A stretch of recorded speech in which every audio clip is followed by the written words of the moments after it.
Bismillahirrahmanirrahim. Assalamu alaikum. So today we are going to study about the nerve supply of the anterolateral abdominal wall. Now first, before starting our topic, first understand the basic idea. Now suppose the anterolateral abdominal wall as a building. Imagine this. It has three things that need nerve supply. First is the skin, second are the muscles, and third is the parietal peritoneum, that is the inner lining. Now all of these are supplied by the spinal nerves T7 to T12 and L1. Now remember this first. T7 to T12 plus L1 is equals to the nerves of the anterolateral abdominal wall. Okay. Now the step 2 is where do these nerves come from? That means the origin of the T7 to T12 thoracoabdominal nerves. Now first let's start with the T7 to T11. Now why T7 to T11? Why are not we considering the T12? Because T12 is not the intercostal nerve. T12 is called the subcostal nerve. But the T7 to T11 are called the intercostal nerves. Now these are simply the continuation of the lower 5 intercostal nerves. Inside the thorax they were called the intercostal nerves, as you know. But after they pass below the costal margin, they continue into the abdomen. So think like this, that thorax, then the intercostal nerves, then the intercostal nerves cross the costal margin, and then they become the abdominal wall nerves. Okay. Now about the T12 nerve, T12 is called the subcostal nerve because it runs below the 12th rib, as I already explained. So together T7 to T11 is equals to the lower intercostal nerves and T12 is equals to the subcostal nerve. Okay. Now the step 3, why do these nerves, where do these nerves travel? So that means what is the course of these nerves? Now this is the most important concept. Your abdominal muscles are arranged like this. Now imagine, first we have a layer of external oblique, then we have a layer of internal oblique, then there are nerves that are traveling here, and then there is a layer of transversus abdominis. That means the nerves run between the internal oblique and the transversus abdominis. So this is called the neurovascular plane. Why here? Because arteries also travel in this plane. So nerves and vessels move together. Okay. So that's why the nerves travel in the neurovascular plane, and the neurovascular plane is actually the plane between the internal oblique and the transversus abdominis muscle. Now what do they supply while traveling? Now that is the important concept here. Okay. So as they move forward, they give branches to external oblique, internal oblique, transversus abdominis, but then they also send branches to skin or parietal peritoneum. So every nerve, that means the T7 alone, T12 alone, that means every nerve supplies the muscles, skin and the parietal peritoneum. You have to remember these three names, that every or each nerve is going to supply the skin, the muscles and the parietal peritoneum. Okay. Now what happens when they reach rectus abdominis?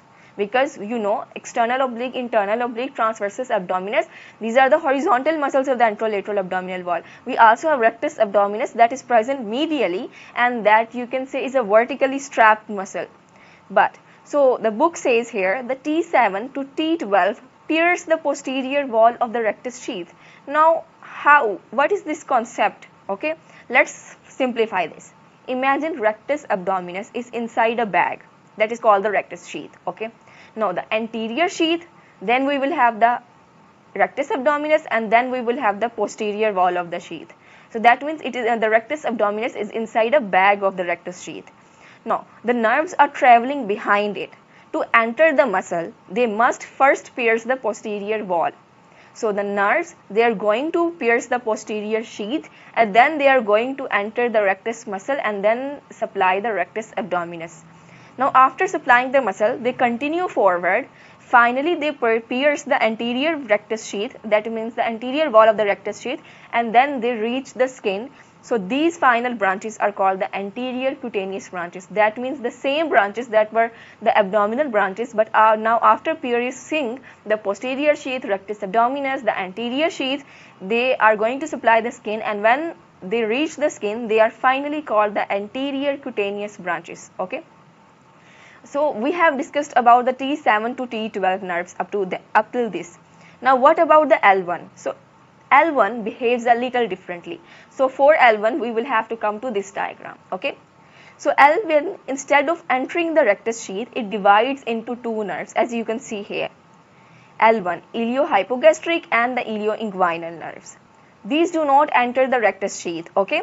Instead, the iliohypogastric nerve pierces the external oblique aponeurosis just above the superficial inguinal ring. And about the ilioinguinal nerve, actually the ilioinguinal nerve comes through the superficial inguinal ring. So the iliohypogastric nerve pierces the external oblique aponeurosis but above the superficial inguinal ring.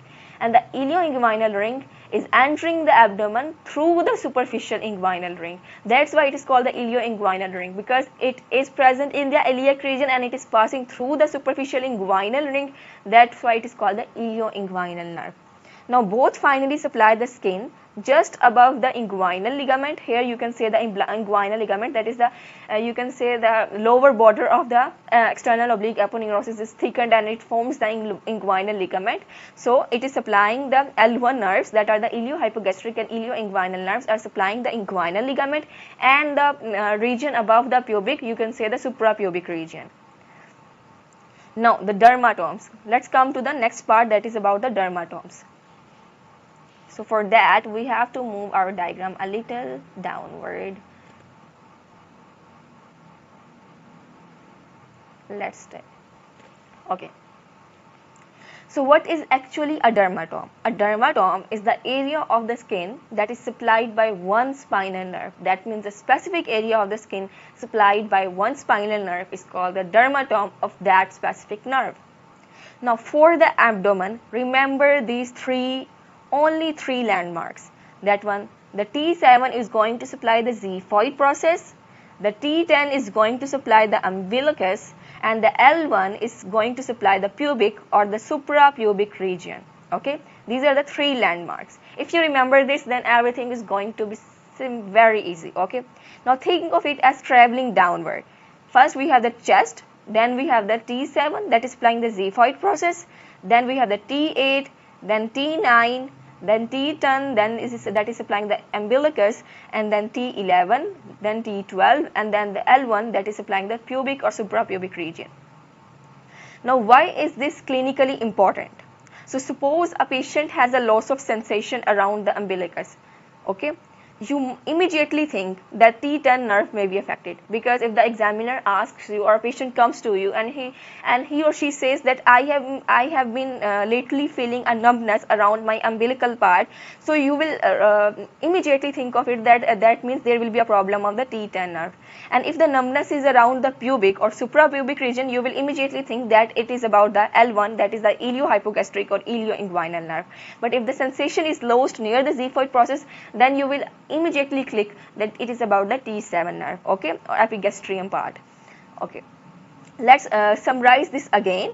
Okay, so the T7 to T11 nerves, their origin is from the anterior rami of the T7 to T11. Their other names are the lower 5 intercostal nerves. They are actually the continuation of the lower 5 intercostal nerves, and their course is between the internal oblique and transversus abdominis. That means they travel in the neurovascular plane, then they pierce the posterior rectus sheath, then they supply the rectus abdominis, then they pierce the anterior rectus sheath, and then they finally reach the skin. Okay, so it's and their supply, what parts they are going to supply? They are going to supply the skin, muscles, and the peritoneum. Okay, now about the T12 nerves, the T12 nerve is again from the continuation coming from the anterior ramus of the T12 nerve. It is also called the subcostal nerve. Its course is same, that it travels in the neurovascular plane, then it pierces the posterior rectus sheath, then it supplies the rectus abdominis, then it pierces the anterior rectus sheath, and then they finally supply the skin, and they are same supplying the muscles, the peritoneum, the skin, but the one muscle will be included here, and that will be the pyramidalis muscle. Okay, now about the L1 nerve, the L1 nerve is a little different. It is coming from the lumbar plexus. Its other name is the iliohypogastric and ilioinguinal nerves. It does not enter the rectus sheath, Actually, the iliohypogastric pierces the external oblique above the superficial ring, and the ilioinguinal emerges through the superficial inguinal ring, and they are again going to supply the skin, the muscles that are present here, and the peritoneum. So the skin of the suprapubic region, the skin of the inguinal region. Inguinal region is the region that is just above the inguinal ligament, and they also supplied the skin of the pubic symphysis part, okay, where the joint of the two bones, pubic bones is forming. That is point is called the pubic symphysis. Okay, so that was all about the nerve supply of the anterolateral abdominal wall. Now let's study some clinical notes related with the anterior abdominal wall nerve supply. So the first is about the anterior abdominal wall nerve block. But before starting our main topic, let's first look at the big picture. First, ask yourself, every one of you ask yourself a question. Why do we even perform an anterior abdominal wall nerve block? Now the answer is, imagine a patient has a deep cut, or you can say a laceration on his anterior abdominal wall. Now the surgeon wants to stitch it, but instead of giving general anesthesia, he can simply block the nerve supplying that area. So no nerve supply, no, that means there will be no pain. So the goal is local anesthetic blocks the nerve conduction, and that means the pain signals cannot reach the spinal cord, and that area becomes numb and anesthetic, and now the surgeon can easily stitch it. Now which nerves are blocked? Remember the previous discussion, the anterior abdominal wall is actually supplied by the T7 to T12 plus L1. Now you have been pro with this concept. So these nerves carry pain, touch, temperature, pressure, but where are they carrying this from? So they are actually carrying these sensations from skin, muscles, and the parietal peritoneum. So if these nerves are blocked, that means the whole supplied area will become numb. Now why are these nerves easy to block? Because remember where they travel. They actually travel in the neurovascular plane. That means they travel between the internal oblique and the transversus abdominis muscle. So the surgeon knows exactly where to inject the anesthesia.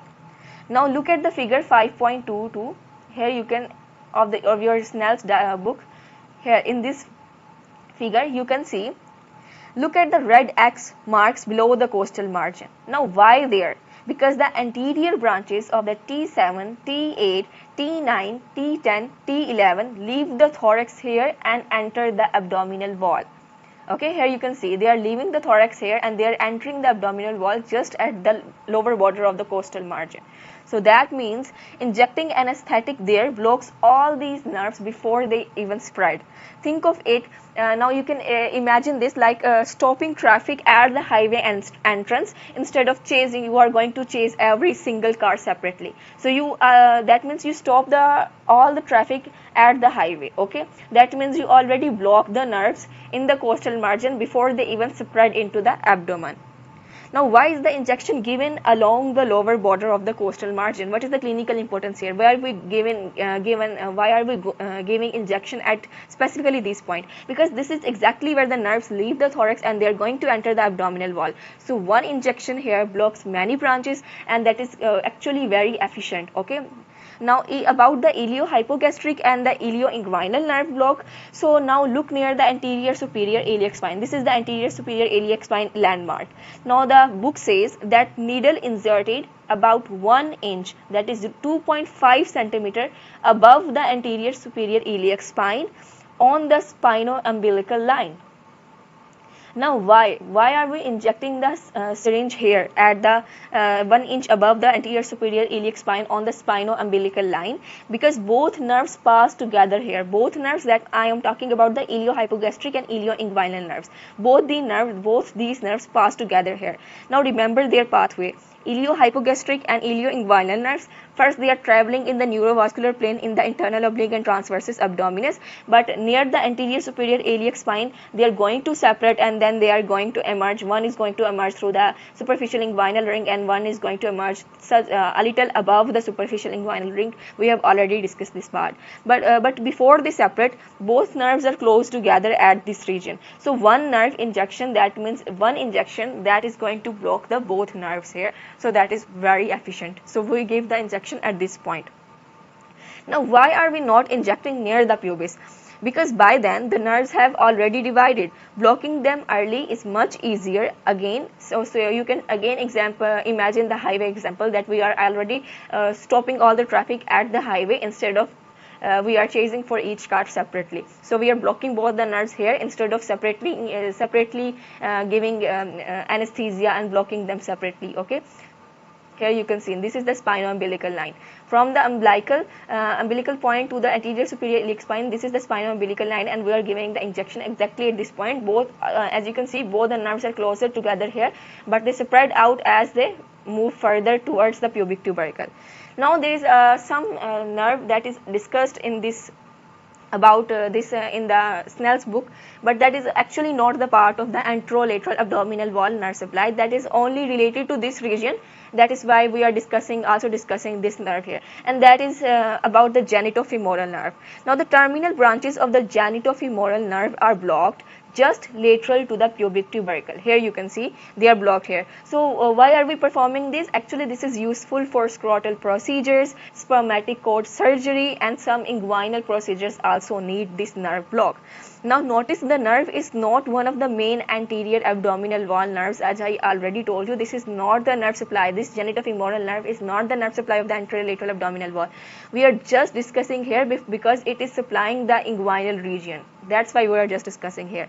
Now area of the anesthesia. Let's move towards the area of anesthesia. Now in the area of anesthesia, the textbook says the area of anesthesia is the skin of the anterolateral abdominal wall. Now why only skin? Why not the muscles or the underlying structures? Because this clinical procedure, for that we are applying the anesthesia, are actually used for suturing the skin wounds or for superficial operations. They are not used for deeper operations. That means the deeper branches supplying the muscles and the parietal peritoneum are also affected depending on the depth of the block. Okay, but the clinical obvious effect is the numbness of the overlying skin. Okay. Now let's study a next clinical note, that is about the muscle rigidity and the referred pain, and that is sometimes confusing for the students. So let's completely break down this with an example. Now imagine a patient has appendicitis, or you can say peritonitis. You can imagine this. Okay, the inflamed parietal peritoneum irritates the nerves, and those same nerves are also supplying the abdominal muscles, you know. So the result will be the muscles contract automatically. This is called the guarding or the muscle rigidity, you can say. As a result of the inflamed parietal peritoneum, that is going to irritate the nerve supply, and as a result of irritated nerves there will be a muscle contraction, involuntary muscle contraction, and that is called the guarding or muscle rigidity. Okay. Now the inflamed parietal peritoneum, actually the pain nerves activates the pain nerves, and that causes the reflex muscle contraction, and that reflex muscle contraction or muscle rigidity results in a rigid abdomen. This is involuntary. The patient cannot control it. But what is voluntary guarding? Now the book also mentions about the voluntary guarding. Involuntary guarding is due to the peritonitis or appendicitis. But the voluntary guarding is due to the patient is simply nervous. You can say sometimes as you know, sometimes when visiting the doctor, the patient is simply nervous, or he can voluntarily contract his abdominal muscles as a result of the doctor behavior, as maybe the doctor is pressing hard, maybe the hand of the doctors are cold, and maybe the patient fears pain and patient fears the doctor. There is you know, some people when they visit doctors they feel some kind of anxiety, and as a result of that anxiety the patient may rigid, or you can say voluntarily rigid his or guard his abdominal muscles. So now how does the doctor differentiate? So the trick is shown in our book. Now when the patient will visit the doctor, when the doctor will first check his abdominal muscles by pressing, and when he or the clinician will feel there is a guarding, or you can say rigidity of the abdominal musculature, now he has to differentiate either the patient is voluntarily guarding as a result of some you can say anxiety, or some due to some stimulus from the doctor, or is there actually some you can say underlying condition or clinical condition going on. So the clinician will ask the patient to lie on the back, to bend his both knees and to flex his hip joint. So as a result, the abdominal muscles will relax. So if the rigidity disappears, that means the patient was voluntarily guarding his abdominal muscles and there is no problem. But if the rigidity still remains after flexing his knee or bending his knee, that means the inflammation, there will be either some inflammation of the parietal peritoneum or there is some underlying condition, and this is the classic clinical examination point. Now there is also something about the referred pain. So the referred pain is due to the, you can say, a condition that is called the pleurisy. Now what is pleurisy? Pleurisy, you already know about the pleura. Pleura is actually the covering, double layer covering that is covering the lungs. Now, and the pleurisy is the clinical condition related with the pleura of the lungs. Now the question arises here, why would a lung problem cause the abdominal pain? So the answer is because lower costal pleura and the upper abdominal wall, as you can see from this picture, that the lower costal pleura and the upper abdominal wall share same spinal segments that are T7 to T12. Now the brain sometimes cannot distinguish where the pain is actually originating. So what will happen? So the pain from inflamed pleura may be felt in the upper abdominal part, and this is called the referred pain. Okay. So let's now summarize this topic again and let's discuss 3 important points that we have studied. So the first important point is, why is the nerve block given between the internal oblique and transversus abdominis? Now you all already know the answer, that because the thoracoabdominal nerves, that are T7 to T12 nerves, and the L1 nerves travel in the neurovascular plane, that means between the internal oblique and transversus abdominis muscles, that means injecting local anesthetics directly into these plane blocks these nerves effectively before they spread out. Now the second important point we discussed was about why is the iliohypogastric and ilioinguinal nerve block performed near the anterior superior iliac spine. So the answer is because both nerves lie close together near the anterior superior iliac spine before separating into their terminal branches. So allowing both to be blocked with a single injection is more effective. Now how do you distinguish voluntary guarding from the true rigidity? So about the differentiating voluntary guarding from the true rigidity, the answer is, ask the patient to flex the hips and knees while lying supine. But now if there is voluntary guarding, that will disappear when the abdominal muscle relax on the flexing the knee. But if there is actually true rigidity or some underlying condition, the abdominal rigidity will persist. Now the final concept to remember here is that think of the abdominal wall nerves as the electric wires running in one hidden cable duct, the neurovascular plane. Okay, all the nerves are running in the neurovascular plane. T7 to T11, their block is effective below the costal margin. L1, iliohypogastric and ilioinguinal nerves, their block is effective 2.5 centimeter, or you can say 1 inch above the anterior superior iliac spine on the spino-umbilical line. And about the genitofemoral nerve block, it is just effective lateral to the pubic tubercle. So that was all about the clinical notes and the nerve supply of the anterolateral abdominal wall. Thank you so much.